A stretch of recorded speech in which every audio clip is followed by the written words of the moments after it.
Welcome. I'm so glad you could join us. Please come in. Your presence honors us. Here at the Mr. Homemaker Podcast, we share our stories and challenges, collect the best expert advice, and offer one another support as we learn to manage our households.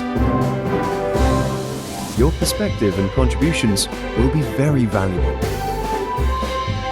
And just in time, today's discussion is about to begin.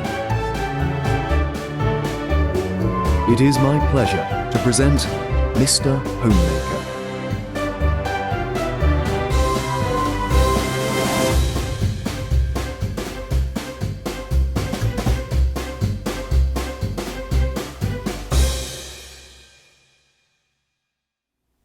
Thank you for joining me as we begin exploring how men can develop strategies to be successful husbands and fathers. In prior weeks, we discussed philosophical foundational principles, the purpose of family, and the purpose of marriage.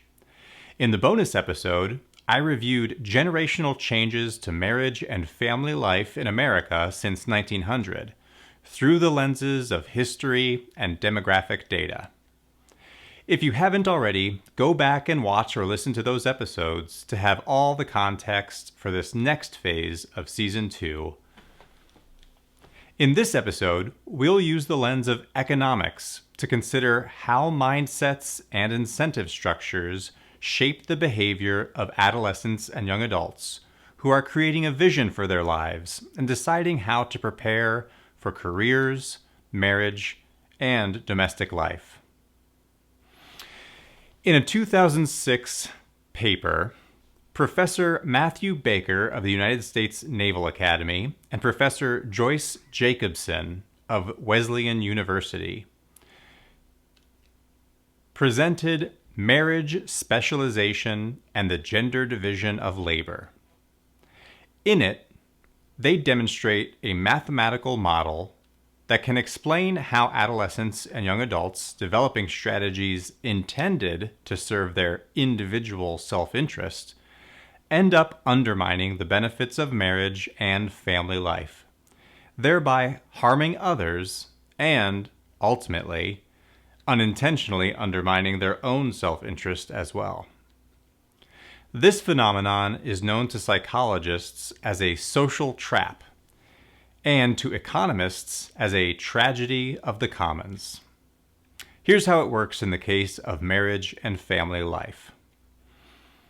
As we discussed previously, marriage is a lifelong contract to provide mutual support and enrichment. There are two major economic incentives for entering into such a contract. First, by pooling and sharing resources, both people working jointly can meet their needs more efficiently than those two people could working apart. Two people willing to share a home, utilities, and food will spend more than either one of them would alone, but less than the two of them would separately. Second, by pooling and sharing the fruits of their time, labor, and skills, both people obtain the benefit of the other person's specialization in a kind of continuous barter. If one person has specialized in hunting and another person has specialized in cooking, then by working together, they are both better fed than they would be separately. Professors Baker and Jacobsen demonstrate, however, that these benefits of marriage are not necessarily shared equally between the spouses. The share of these benefits that each spouse receives is shaped by constraints imposed by culture or the law. For example, setting requirements or prohibitions with regard to what skills a person may develop, and what functions they may perform in marriage, family, and society. In societies where agents of one sex is constrained, while agents of the other sex are free to specialize however they see fit, then the agents who are constrained will receive less benefit from the marriage, and may actually be exploited. In other words, the free spouse may get more out of the marriage than the constrained spouse, who may, be a net loser in the marriage contract. On the other hand, in societies where agents of both sexes are subject to requirements and prohibitions, marriages in those societies benefit both spouses. However, they may still benefit one spouse more than the other spouse benefits. Finally, in societies where agents of both sexes are unconstrained, marriages in those societies benefit both spouses the least. To put it very simply, when agents of both sexes are free from any requirements or prohibitions about the skills they develop and the functions they perform in marriage, family, and society, then the social trap is set, and the tragedy of the commons takes over. Agents of both sexes adopt strategies designed to maximize their individual relative gain from any future marriage, essentially positioning themselves to get the biggest possible slice of the pie, all while making the size of that pie shrink. To further discuss, explore, consider these viewpoints through the lens of economics and their application to marriage and family life, I am joined by my lovely wife, Kristen. Thank you for being here, Kristen. It's wonderful to be here. So, Kristen, is there anything that jumped out at you that right off the bat you want to observe or share a reflection, or is there anything I could have explained better? Yes, as always. No, so, okay, let me see if I can summarize what you just said. Yeah. So, basically what you're saying is that in our society, young adults develop strategies that are intended to be individualistic. Like, we teach you in your teenage years, like, you should go out there and your goal is to become independent, that you can be a functioning member of society, making money, and, optimizing your life to be able to be self-sufficient. Yeah, so their model isn't actually, they're not saying we are in the business of describing contemporary America. I'm saying to the extent we think that we are in that third category where we've lifted legal and social constraints and we've said to all parties, everybody's on the same playing field and nobody has any requirements or prohibitions about how they specialize, then their model shows that what you just described will be the outcome. Okay, so I agree with your assessment of their assessment of the economic incentives of marriage, basically. And again, these are just the economic incentives. There's a lot of other incentives to marriage. Right. But the economic incentives of you're pooling your resources, so therefore it costs you less to have a house when there's two of you paying for a house than one of you. Right. And that you also are pooling your time, talent, treasure, right? To be able to say, okay, so you're going to be in charge of the household maintenance and I'm going to be in charge of the cooking or the scheduling of the kids or whatever. You have different roles because it takes, presumably, that's half the amount of stuff that you each have to do in order to have a functioning household. Well, and the fewer things you're trying to be good at, the better you are at the things you do. Right. So the other thing that is kind of dug in there to that second category is the more people specialize, the better they are at things. And so everybody who benefits from their function gets more out of that higher specialty. Right. Higher level of expertise. Yeah. Yeah. But where you lose me a little bit is, so you were talking about how the benefits that each spouse receives is shaped by constraints imposed by culture and law. Yes. For example, setting requirements or prohibitions with regard to what skills a person may develop. What do you mean? Are you talking about back in history when women were not allowed to work and therefore that was a constraint, or women were? Can you give us some examples of what you mean by the prohibitions or constraints? Yeah. Again, so awesome questions. Thank you for teeing them up. But again, they're looking at this it's purely mathematical. They're not trying to their model isn't specific to any time or place in real life. Okay. But yeah, they're looking at the interplay, the relationship between those requirements and constraints. So like we could, in sort of non-scientific terms, think about that as, let's some imaginary point as we believe it to have existed in history. You say in the colonies between 1600 and 1776. Right. There were, depending on where you were, but there were a lot of social and legal constraints about what women could do and maybe what men could do too. Some things men were either socially or legally prohibited from doing and were required to do. And similarly for women, we tend to think that women had more constraints imposed on them if there's things you're not allowed to do because you're a woman. I think that, and their model doesn't get into this. This is just us speculating about like our different sort of sense of history that we have.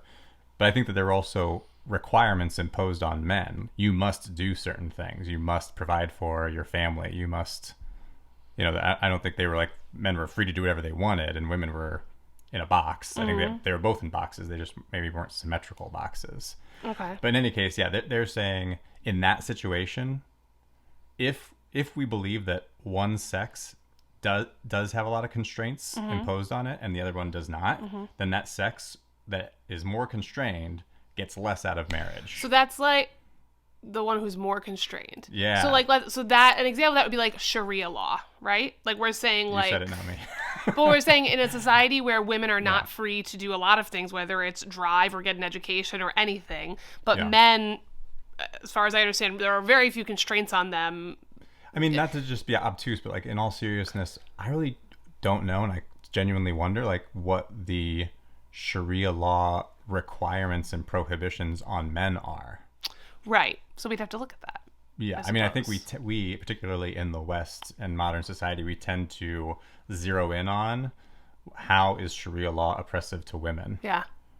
I imagine if we dug around, we could find some NPR article about how men under Sharia law are also oppressed. I would say NPR would not put out an article like that. Yeah. But so anyways, I'm just trying to think about, so from a female perspective, though, that's what we're talking about, that like there are constraints upon a woman that maybe would not be placed on a man. And in that relationship, the woman's going to get less out of that. Yeah. She's going to get less out of the marriage. Being married will benefit her less, because in an economic marketplace, in the bargaining for marriages, basically, because men have more freedom, they're less dependent on women.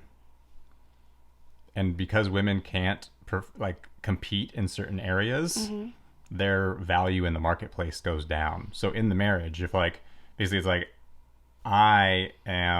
if you're not able to support yourself and I am able to support two people, you need me more than I need you. Right. Like you may not have the nicest dinner, but you'll eat because you have food. Right. Okay. Yeah. So in that case, and actually I think there's a lot of parallels from all of this, and these are not scientific numbers, but in the book, The 80-80 Marriage, they talk about their theory of old-timey relationships where 80% to the benefit of men and women only benefited 20%. Or the way they were actually saying it is women had to contribute 80% to the marriage. Right. To make the marriage work. Men only had to contribute 20%. Yeah. And so they're basically saying there's this big asymmetry. And their point was, well, we've now gone to a place where we're trying to achieve 50-50. But I'm getting ahead of us. But again, so there's asymmetry, and then you try to achieve symmetry. And as you work toward trying to achieve symmetry, jumping ahead a couple bullets, and you say, well, we're going to achieve symmetry by lifting all the constraints and the requirements so everybody's on a level playing field. Well, the unintended effect of that is the marriages that grow out of that incentive structure, that society, actually don't benefit anybody as much as they used to. But I'm sorry, I jumped ahead. Maybe that was unhelpful.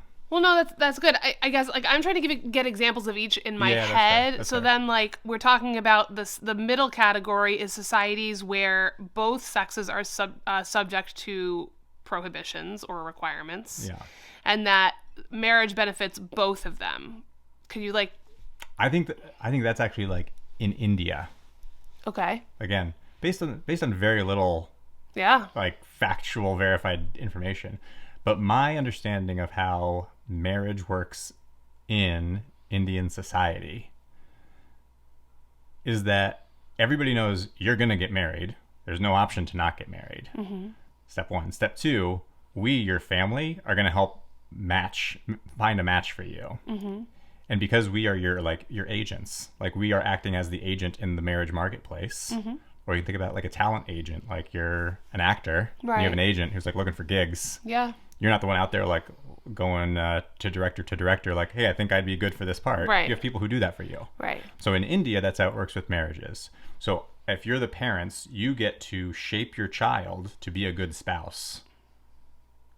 And you have a cultural framework of what a good spouse is for each sex. Mm-hmm. And then you go out and you find another set of parents who agree that, yes, our child has also been formed to be a good complement to your child. Mm-hmm. They will make a good marriage. They have complementary skills and functions. Right. And so we, the parents, have imposed requirements and constraints on all the children. Mm-hmm. It isn't that, well, in India, they just impose constraints on women or just impose constraints on men. Right. There's a lot of top-down right.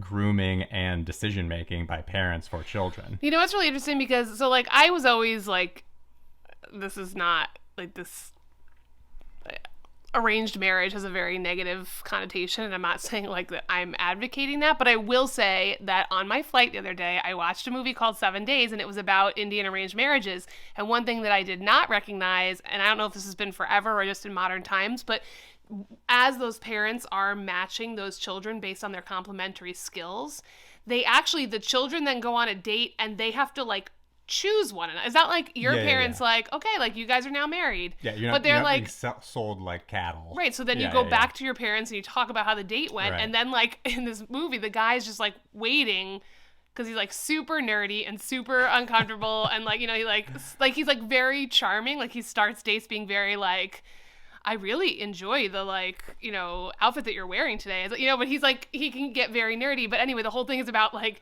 he'll be like, you found this to be cute. It was adorable. He was like, basically like, so like, Mom, have you heard back from like the girl? And the girl, like, it'll be like the girl's like a doctor, right? Or again, it's like the pairing of her being like, I don't think I'm that interested in him, and then they continue to like make matches. I think until such time that parents are like, you are now getting too old and you have to pick, right? Well, because your value in the market begins to go down. I mean, it's like, well, it's true though. It's like, I mean, let's not, I don't need to elaborate on it, but it's true. Like you have a prime age in which you are at your peak value in the marketplace. You're going to get the best deal in that window. You start to miss that window, the value goes down. I would like to say that, and this is just a super tangent, but I think that there are a lot of men in American culture that need to recognize that, because I think there's a perception women know, right? Like because a lot of my value is in popular culture derived from my beauty, and your beauty like can tend to go, you know, is more likely to go down than up in your but like I don't think men think that way, and they think that they can like play the game forever, and then they have a stark realization at one point like, oh, I've missed my prime window. Yeah. No one's looking for me anymore. Well, because I think they all think that they're going, and actually probably not till next episode, but I tried to game theory some of that out, like make the matrices of like, if you do strategy A and the woman does strategy B, like what's the outcome for each of you and the two of you combined? And I do think that there's a problem in our society of like everybody's trying to be like the 1% of the 1%. Yeah. Everybody's like, all the women are like, I'm going to be the Kardashian. And all the men are like, I'm going to be Kanye West. And it's like, hey man, like you can aim for that. Right. But only like 1 in 300 million people got to be Kanye West. Yeah. Everybody else had to settle for somebody else. We should have like use like a sports metaphor, like Tom Brady or something, because I feel like not a lot of people want to be Kanye West or the Kardashians. I think that's only a recent development. I think a year ago, everybody would have been. I think people are like, oh. So anyway, like Tom Brady and Giselle. Sure. Not right now because apparently they're having issues. But... Yeah. So again, but everybody thinks like, I have no limit, especially for men. Men are thinking the longer I go, the better my deal is because I'm just going to keep on winning. Right. All I do is win, win, win, no matter what. like my stock's going to continue to rise. I'm going to like continue Yeah. to get more famous and rich. Right. And then like for a lot of people, you don't. Right. You're like, oh. Or like the football players that never stop playing, and then they just are not good anymore. And I'm Yeah. not talking about Tom Brady. So, and that actually applies to another. So I'm reading a recreational book right now. I forget the name of it, but it's the one Hillary Clinton wrote with a co-author. And The children's book? no, you wrote a that's children's with her daughter. Oh, She wrote like it's like a 400-page fiction book, but it's really not fiction. Like it's basically it just replaced Trump with the president that they were. I mean, it's pretty clearly like Yeah. She's just trying to write a political thriller based on reality. Yeah. Yeah. And so but they talk about the secretary's dilemma, and it's all about how you the concept that I'm going to butcher this and we can get into it at another point, but basically the concept that if you're always looking for best, Yeah. you're never gonna get that because there's Yeah. always something else out there. And so versus like what is the thing you need that is good and like, okay, like this meets my qualifications. And I like draw so many parallels to that in my life because I am the forever like shopper, like I'm gonna find a better deal. I'm gonna find the house that also has this like a pool and right, but I'm gonna find it at a deal and it's Right. gonna be great. There's gonna be no problems with the house. Like that's like my constant problem. And so again, as we talk about like relationships and all of these, like diminishing value and all that, it's just interesting to me that like, Yeah. like perfection is not a viable or real pursuit. You're setting yourself up to never find what you're looking for. Well, the other thing that they get into in the model is not only like they do talk about how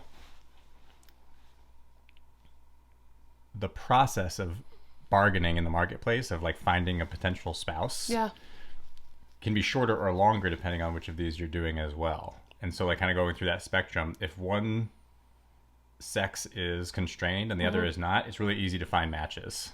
Right. If both sets are constrained, then it's a little bit more difficult, but still everybody's able to find a match. It's just a matter of like optimizing for like, is this the best match? Right. Do I want to go on a different date? Right. Or do I be like, this is an 80% match. Let's go forward. Right. But in the last category, which I think to simplify, represents like modern American society, there's no prohibitions or requirements. People don't specialize. It is the hardest. It takes the longest to find a match. And so the age of marriage rises when you move into that third category for that reason, which I think, again, corresponds to demographics in America. Of 70 years ago, the average marriage ages were like 24 and 22. Right. And now they're like 28 and 26. So they've gone up 6 years as we've loosened social in particular constraints on what people can do. Yeah, I mean, I'm thinking about it from because often on our podcast, we kind of bring it back to the like business and our professional experience. Yeah. And I'm thinking about that from the perspective of, like you were saying, because like nobody has to specialize. And we all like, I'm not like, I wasn't training up to be a mom and a wife, Right. like in any kind of. Nor was I training up to be a husband and a father, right? I feel like you kind of were. Like, we'll talk about that later, but I think I think a couple of things. One, let me step back. Yeah. People aren't training up to be like spouses or, good partners or parents in like a very concerted way. Like I think you are exposed to, you're exposed to the things around you and you like observe by like most of what I'm doing is the example my parents set. So in some ways, like I am like kind of, tangentially or like by proximity learning, right? Because like I watched the way my parents raised us but it wasn't like, let's like train you on how to do this.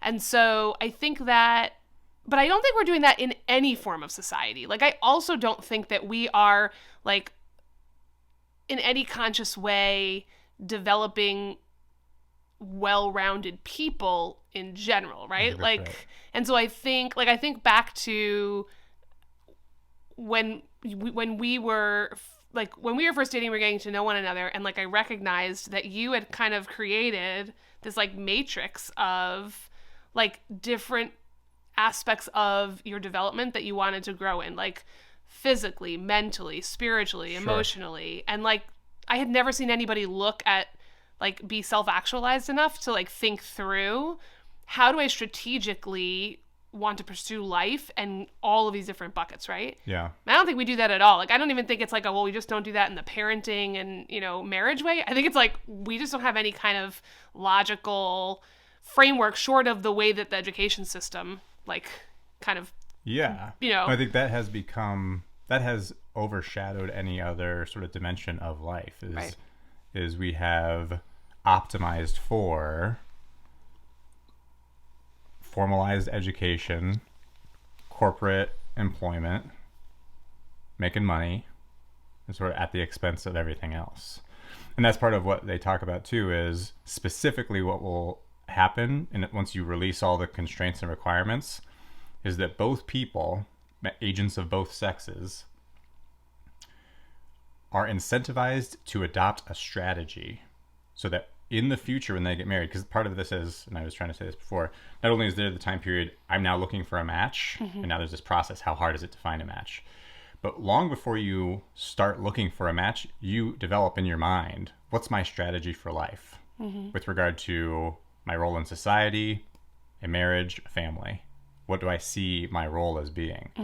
So you have to begin that whatever specialization you're going to do, you have to do that like in your adolescence and young adulthood, right, preparing for your mid-20s, let's say. Well, when you're in that earlier point in your life timeline, the freedom associated, there's no prohibitions or requirements, you can do anything, then the market forces will drive all people to try to develop marketable skills, meaning I can earn an income. And it will drive all people to neglect domestic skills. I know how to be a good spouse. I know how to be a good parent. Because they fear, even if they're not conscious of any of this, right? But let's just say the market incentives are such that everyone's trying to avoid either like that first category where if I'm imposing constraints on myself and I then go into the marriage marketplace and I'm engaging with people who had no constraints on them, then I will be at a disadvantage. I will get less out of the marriage bargain. So the only way to avoid being taken advantage of, even if I would get something out of the marriage, I would be getting less than the other person. And so out of a fear of being taken advantage of, out of a desire to get the most out of the bargain, everybody's like, no, I am not going to put myself in a position where I will be at a disadvantage in the bargaining. I'm going to develop marketable skills so that so that my partner is either equivalent to or inferior to me in terms of their bargaining power, and I will get a bigger slice of the marriage pie. I'm trying to translate their economic language into so this is where it is too jaded and too manipulative of a But again, they're not describing conscious thought. They're describing like, here's what the like computer model will do. Like if you programmed an AI, like your job is to optimize for your return on investment, get the best bargain you can. You're an individual, optimize for your best interests. It's like those 1980s movies about nuclear war, where like if you give the computers control of the missiles, what happens? And in the dystopian version, everybody kills everybody and they take over, because the computer would rather everyone lose than it lose and somebody else win. In the utopian version, the computer is smart enough to realize what people aren't smart enough to realize, which is all this competition is actually, we're all going to lose. So that's the sort of like speculative, what's the best outcome? Is the best outcome to like mutually assured destruction? Right. Or is the best outcome like unilateral disarmament? But you're saying you're resisting drawing that into real life because you're saying people don't act with that much like shrewd calculus. Correct. Like some do, but most I would say do not. I don't think I went out to get a job because I wanted to get the most out of marriage. I think I went out to get a job because one, the way that we are, our individual achievement and the push for, workplace success, my personal interest. Yeah. And yes, my thought that because, at the end of the day, you have to be able to take care of yourself for whether you never find a spouse, whether you find a spouse that dies early, there is it's an insurance, right? Of I have marketable skills that even if I choose to leave the workforce because I find a spouse that I want to, that I feel we have the right ability to step back, that I still have the capability if I need it to be able to go in the workforce. So I just, when it comes to the human application of that, that's where I have have some challenges. So would you agree? So let's take a step back. If we agree that this is too inhuman, this is just an algorithm. Mm-hmm. Recognizing nobody acts purely that way, even if they would aspire to. People are human, they're fallible, they're emotional, all kinds of things. To the extent our society has gone from one end of that spectrum to the other, we're not Sharia law as we imagine it in this conversation. And now we're completely uneducated. Yeah, right. Based on a very limited knowledge of how Sharia law is represented in Western media. Yeah. And we're not in a arranged marriage culture. Mm-hmm. We are in it's a free-for-all marketplace culture, and we have continued to move in the direction of lifting constraints and requirements. So to the extent that that's the trajectory, mm-hmm. do you think it shapes behavior and outcomes in this way? Do you agree that marriage today is less beneficial than it was 100 years ago?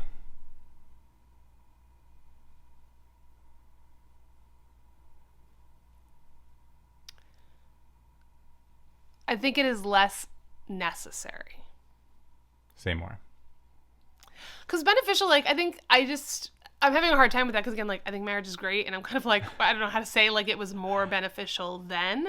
But I do think, it was more necessary because, there were people who had to depend on others, and there were societal norms in place that, prohibited or made very difficult for women to be able to earn their own income and be self-supportive. So yes, women had to get married because either your parents are going to take care of you forever, or you have to find a spouse, right? But I don't think that's, I agree that force is not there today. Do you think you would be better off if I had been required growing up to learn carpentry and plumbing and electric and mechanical work? Yeah. I think you would be better off. I was not required to do any of those things, and I think you're worse off because of it. I think that's true. Yes. Yeah. I'm not gonna give you the alternative of things I should know because I'm not going there. This show is about men. Yes, thank you. Not about women. Let me tell you all the things that you should probably have looked for in a wife. Okay, so one, you'd be better off if I had been required to do those things. Second, the next layer is our children would be better off if I had been required to do those things because we would be more efficient. We would have a more vibrant, productive, fruitful marriage and family life if I had been trained in the skills of being a husband and father. Mm-hmm. Okay. Let us pause for a moment to extend our sincere appreciation to those who make the Mr. Homemaker podcast possible. This week, we'd like to thank all our patrons, particularly Heather, Ted, and Barbara. Thanks to your support, Mr. Homemaker has donated to Sheepfold of California with a mission to equip mothers with children suffering from homelessness or abuse for successful, independent living with hope for the future. And thank you to our entire audience for continuing to listen to the podcast or watch on YouTube. To help us reach more couples trying to navigate these challenging times, please like, subscribe, And share this podcast or YouTube episode with your spouse, relatives, and friends. The discussion is about to resume. Please take your seats and give your attention. So one thing we talked about previously that we should get on tape here is somebody might say, well, but if both people are earning an income because both of them have made a strategic choice, I want to be an income earner, so I'm not taken advantage of either in an absolute sense or in a relative sense. I want to make sure I'm getting a fair slice of the pie. Now, what we've just agreed on is, in some sense at least, that pie has shrunk because there are things in past generations each of us would have been bringing to the marriage and the family, but now neither of us is bringing any of that stuff to it, so the benefits are fewer. But someone might say, but now you have two incomes. Shouldn't that offset your quality of life and the benefits that you get out of marriage and family life? Because now you have more money that you can use to obtain outsourced skills. I mean, you and I already talked about it. So, like, you know the punchline. Like, do you think I'm fairly asking that question? Like, do you think that is intuitive or counterintuitive? Well, hilariously, because we recorded at like midnight 30, I actually don't remember us talking about it, so it's all new to me again. So you're saying because we have two incomes and we have enough money to basically outsource those things. Like, rather than me being a carpenter, plumber, Right. mechanic, I can now hire carpenters, plumbers, and mechanics. Yeah.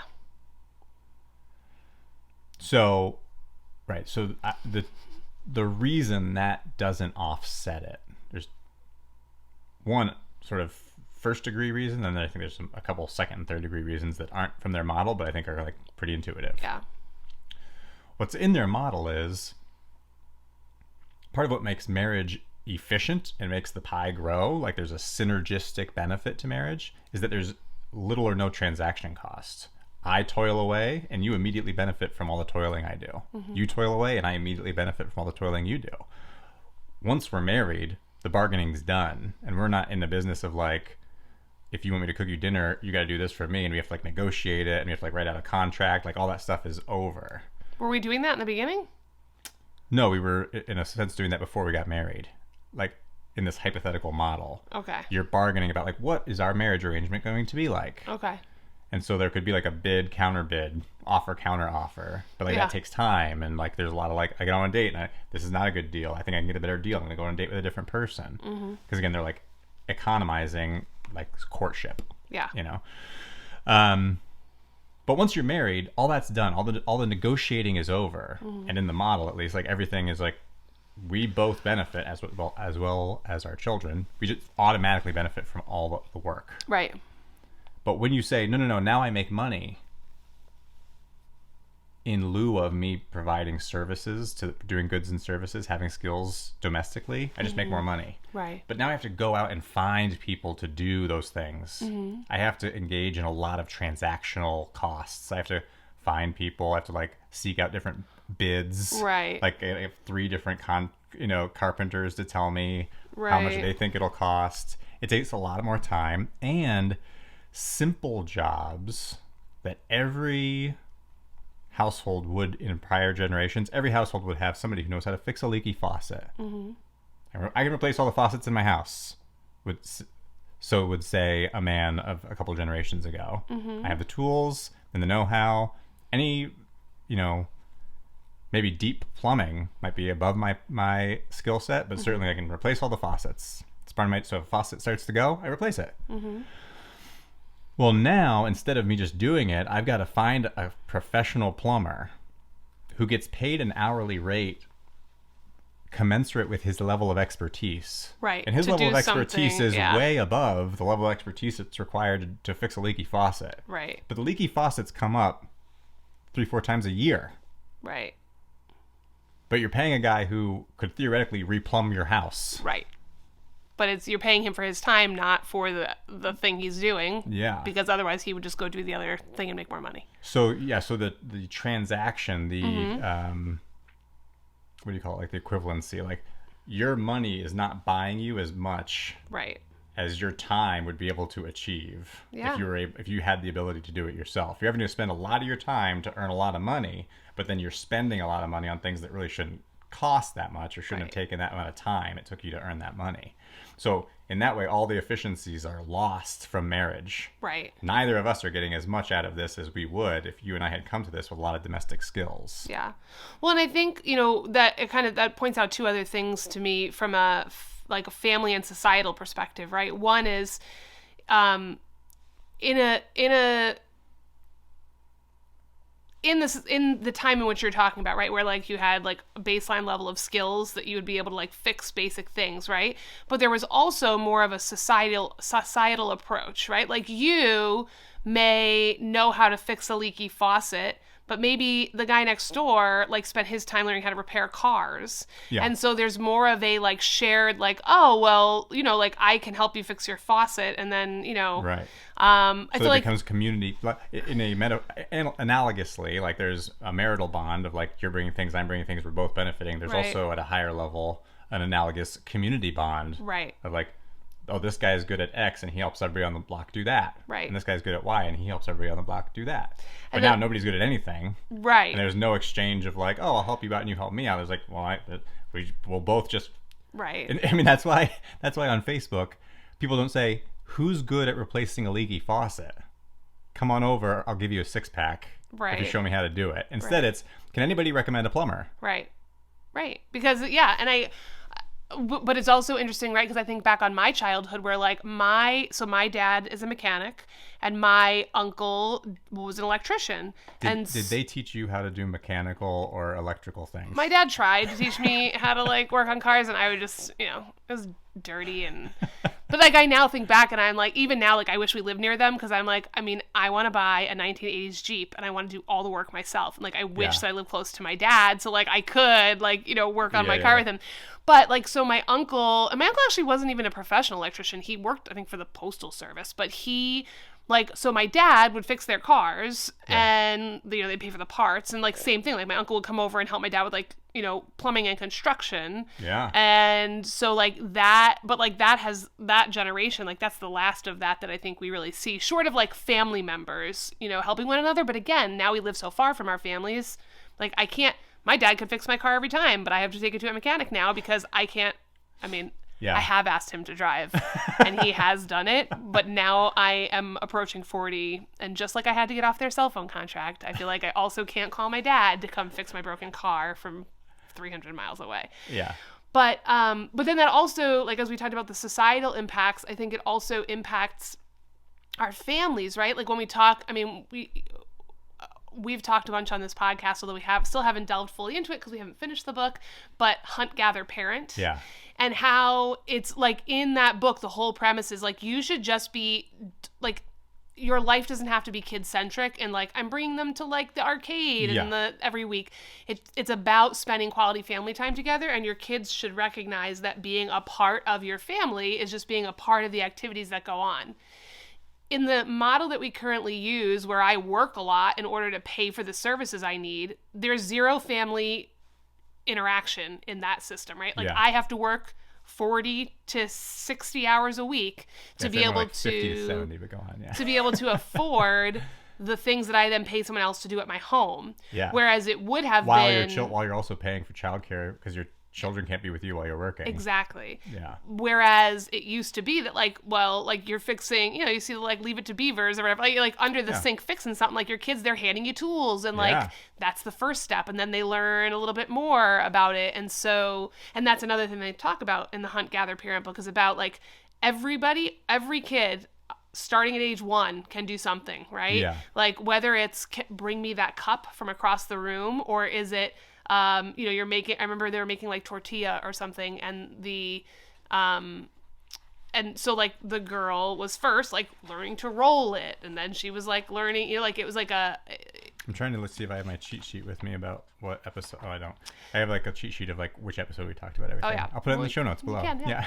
So, but so like that whole, like, I mean, we really buy into, although we haven't really applied it as much as I think we want to, but we buy into that model. Well, because, and it acknowledges, and we talked about this as well, like it's harder, especially up front, it's hard to start that up. Right. Because getting a kid in the habit of that stuff, one, getting them on board is hard. Right. But two, I think even more so, it's like everything's actually harder to do. It's more inefficient. It takes longer when you're trying to like bring along a child to do it with you. Right. And so you have to have the time and patience to implement this, especially on the front end, before you get to like it, it gains momentum and you start to see a benefits. Return on that. Yeah. Right. Yeah. But no, I think all of that is correct with regard to like that more traditional, like sort of family dynamic versus the and I think one of the sort of implications of that is, although the pay disparity between people with college degrees and advanced degrees versus high school diplomas, like that range of incomes is spreading. Right. But I don't think that the quality of life, even economically, spreads as much as the pay does. Because dual income yuppies like us have to spend a lot more money to take care of your kids, keep a roof over your house, get food. Like people who are doing more of those things themselves have more skills. It takes less money to do all of those same things. So we're just spending more of our time earning a lot more money, but then what we're getting out of each dollar, again, because of all those inefficiencies, is a lot less. We're going to spend more of those dollars. Mm-hmm. And so that would suppress the like dollar to quality of life dynamic. And so even though this is spreading, I mean, once you take into account childcare and student loans, I think that alone is like suddenly all that money you spent on college is like, I'm not sure that was such a good idea. Like, I mean, like in the moment, just like anything you do in the moment, right? Like we're going to spend 10 years paying off our loans, but at the end, I'm going to be making 2 to 3 times as much as someone who didn't go to college, right? So like right now, we are now equal. I think it's like but you're gonna make 50% more. I just had the charts in front of me the other day. I'm going off the top of my head. I don't have the numbers in front of me, but it's not 2 to 3 times. Okay. Yeah. And again, like you're going to be spending money on things that those people would not be spending money on at all because they're doing it themselves. Mm-hmm. But anyway. Okay. So we've agreed that the principles this model draws out of marriage is less beneficial in a society where nobody specializes than in a society where people do specialize. Mm-hmm. That much we agree on. So there is less incentive to get married and stay married in terms of your own self-interest. Mm-hmm. And insofar as people are driven by their own self-interest, they are incentivized to adopt strategies that result in that pie, the marriage benefit, continuing to shrink. Mm-hmm. And not only does that reduce what they get out of marriage, it also reduces what their children get out of marriage and family life. Right. So where I'm trying to go next, which I think we'll get to in our next episode, is given that sort of landscape, and again, trying to stitch that together with like what we know about from our personal experience and like recent cultural trends, like we're trying to, switch between these different lenses. Right. I think the next question is, if I were an adolescent or young adult, a single guy, mm-hmm. developing my strategy for how am I going to approach my specialization? How do I see my role in society, marriage, and family? Mm-hmm. What skills do I need to develop today to be an effective husband and father in the future? Based on this model, what are the relative benefits of different strategies? How do you think that's going to go? What are your thoughts as I describe what I think the next step will be? Your eyes are telling me you have a lot of things that you think are funny. No. Well, because I was confused. I was like, so are you saying we're doing it next episode, or are we starting this list right now? And so I was kind of paused. But I think Like generally, I think it's fun to guess. Where do you think it'll go? Let's like teaser. What are your thoughts about, one, that idea of like trying to develop, like map that out? right? And two, what do you think it will show? What do you think, like intuitively, given what we've just said, strategy A is better than strategy B, or a strategy that involves this will be better than a strategy that involves that? So I think there are a lot of like it depends factors, right? Yeah. Like you developing these types of skills also requires a partner that recognizes and is interested in those skills. So like you can develop all this stuff, but like society is not at a place where like I as a woman are like, you know what I'm looking for? Like a guy who can do these things. I think there are some like See, I think you're contradicting yourself. I think there are some unconscious like it's unconsciously Attractions. appealing Yeah. and to like for like a guy who has skills, right? But like the skills that I may be interested in and the life that I'm looking for may be different than someone else, right? So for instance, like I know that family togetherness is like one of the top things, like actual time together. It's one of the top things on my list. So like I'd rather you like I wasn't looking for someone who's like maximizing their earning, for instance. Like because I didn't want someone who's going to be away and traveling all the time. And then like yes, like household skills are important, but it depends like what am I bringing to the table? Like versus like I don't need you to know how to fix a car if my dad's a mechanic and I live close by. I don't care about those skills. Like Yeah. or if I learn to do it, you know, like so you've got to it's about like that compatibility. And then I'd be interested to see how you frame the conversation around parenting and like what you're looking for from a parent, right? Because we're talking about like tangible skills. Yeah. But there's a whole piece of like developing yourself as a parent. And I don't even know how you go about that, right? Like your parenting style and the, you know, like, are you talking about that from like a disciplinarian model versus a, you know, more inclusive? Like, that's more like a stylistic thing to me than there are like,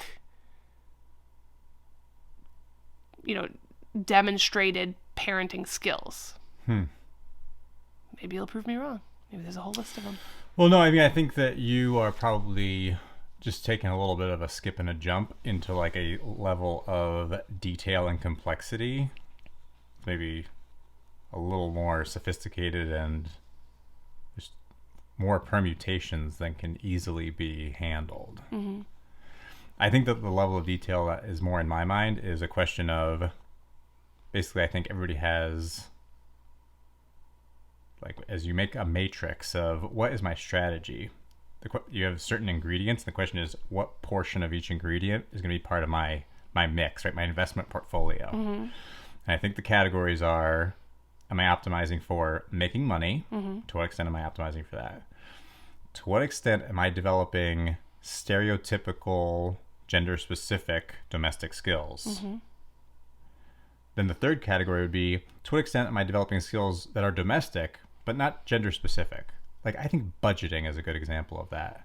I think lots of people have families where women manage the books, Mm-hmm. and lots of families have a dynamic where men manage the books. I don't think anybody like looks sideways. Oh, Right. Your wife does the checking account? Like, that's weird. Like, I don't think anybody in 100 years has thought that. I was going to say George Banks would care about that. It's 150 years ago. No, I guess he was only 100 years ago. Well, I don't know. I digress. Okay, so, but I mean, I think that is more gender non-specific. So you have like gender-specific domestic roles, gender non-specific domestic roles, and then, as you alluded to, we could get into like, well, the fourth category would be, how much do you invest time in developing stereotypically opposite gender role skills? And you use the example of a woman who's a mechanic, Mm-hmm. but it would be like, how much time and energy should a man invest in caring for infants? Not children generally, but infants specifically. Yeah. And so I think I think that can be like a game theory matrix of like different investment strategies where you divide it into those 4 things. You say, am I going to go all one way, all another way, 50-50, 25-25-25?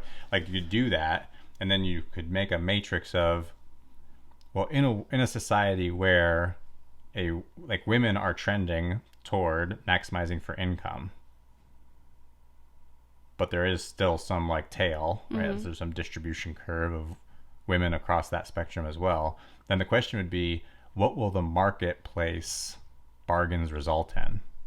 Where can you position yourself that you are able to find a match without being taken advantage of, but with the goal of growing the pie, not with getting the biggest slice of the pie? So that's what I'm envisioning for the next episode. And then the episode after that, or maybe next episode, depending on how much that thought takes. Then I think the next thing is, because all of this modeling is actually gender non-specific. You and I are superimposing on it like men versus women. Theirs doesn't do that at all. It just says, if you have genders and you impose constraints on a gender and not on the other, what happens? If you impose constraints on both, what happens? If you impose no constraints, what happens? They don't even say like who's what, right? It doesn't matter. But in real life, thinking through how to apply that model and thinking through those different investment strategies, I already suspect intuitively that it would be inequitable, that equity would demand certain investment strategies and prohibit other investment strategies. Because even though you could do it symmetrically and equally, I don't think that would be equitable. I don't think it would be equitable for us to expect women to fight off bears at the same rate we expect men to fight off bears. I think if I expected you to perform that task at the same level I perform that task, I don't think that's actually equitable. Because you are biologically disadvantaged in your ability to fight off bears. Right. For example. So I think that might impose a requirement on me. I have a moral duty to be able to fight off bears, which means I have less to invest into something else. Right. But anyway, all that is just like, so that's sort of how I see this progressing. Yeah. Are you excited? I can't wait. Okay. Well, I think we're at the end of our time. So thank you again for joining me. Until next time, happy homemaking.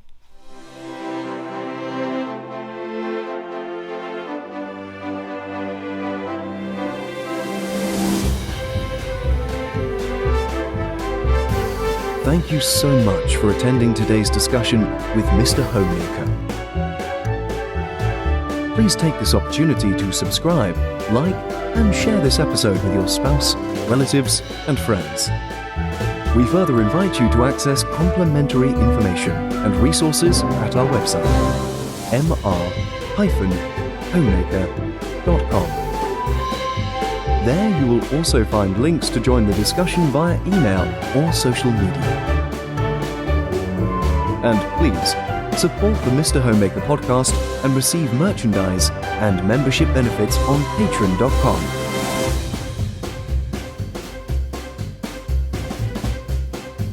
Until next time, farewell.